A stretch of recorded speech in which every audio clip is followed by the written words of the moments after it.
Hello everybody from Plant Reviews UK. Today this is the 30th of March and I'm talking now about Narcissus Laurens Koster that for an error I bought twice from two different suppliers, and well, at least I can be pretty sure that this is the right Narcissus, because as you can see they're about the same height and they show very similar flowers with similar fragrance, even if the leaves are slightly different.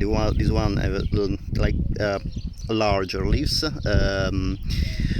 in thickness, while these ones have thinner leaves. However, both the fragrance, the size of the flowers and the color of the flowers look very similar to me.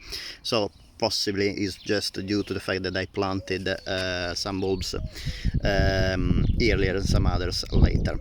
Anyway, this Narcissus is a Tazetta daffodil in the group 8 of the daffodil classification, and it is quite a small daffodil. In both my pots, I would say that the leaves will be probably about 20 centimeters tall at the most. The flowers stand above the leaves, about 25 to 30 centimeters tall. The leaves are green, bluish green, but I would say more green than bluish. Other daffodils tend to have leaves that are in a stronger shade of blue, but this one, and actually especially the one in this pot, have much greener leaves than other Tazetta daffodils.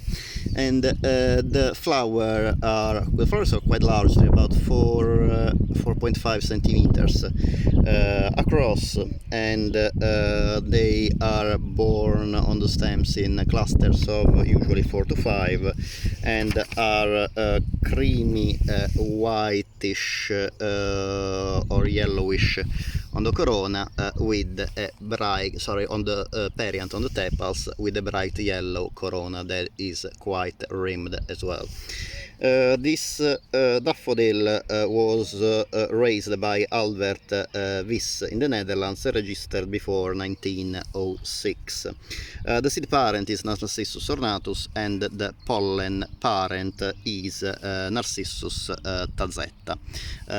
Sorry if it's a little bit difficult sometimes to focus on the flower. Hopefully you are able to see them better now. It was named Laurens Koster after Laurens Jan Koster, that was an important citizen of the city of Arnhem in the Netherlands, and he was a Dutch rival of Johannes Gutenberg,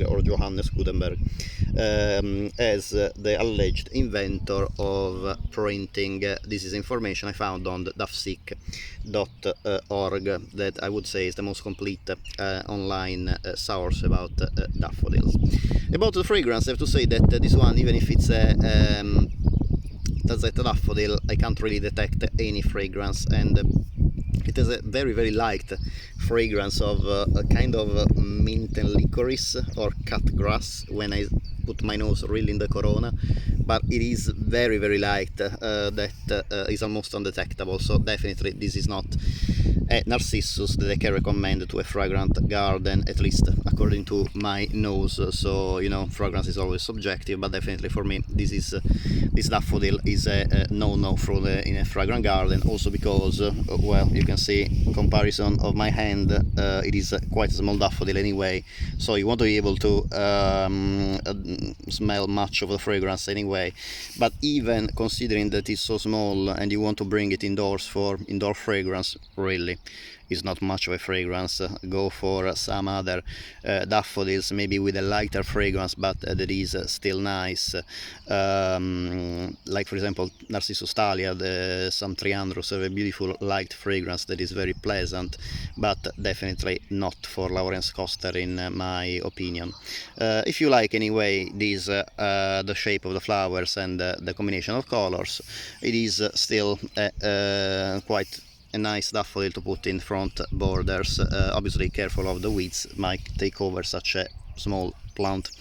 The bulbs of this daffodil, as usual for any other daffodil, need to be planted in autumn, and the leaves will sprout between autumn and winter.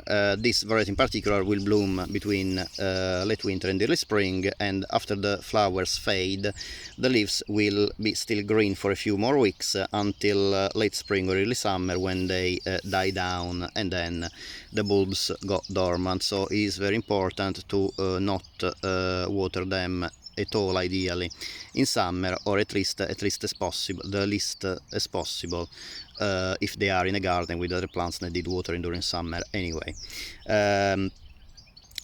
Ideal position, as usual for most daffodils, is full sun or at least partial shade. As usual, I hope that you enjoyed the video. Thank you very much for watching. If you like this video, it would be great if you can give a thumbs up, and if you like this video and the other videos on my channel, would be great if you can please subscribe. It's completely free for you, but in this way YouTube get a knowledge that you like the videos and the plants I feature in my videos. So help the staff of YouTube recognize that there are some people like my videos, and in turn they can make my channel promoting its growth on the YouTube platform. Thank you very much for watching, and I hope to see you next time.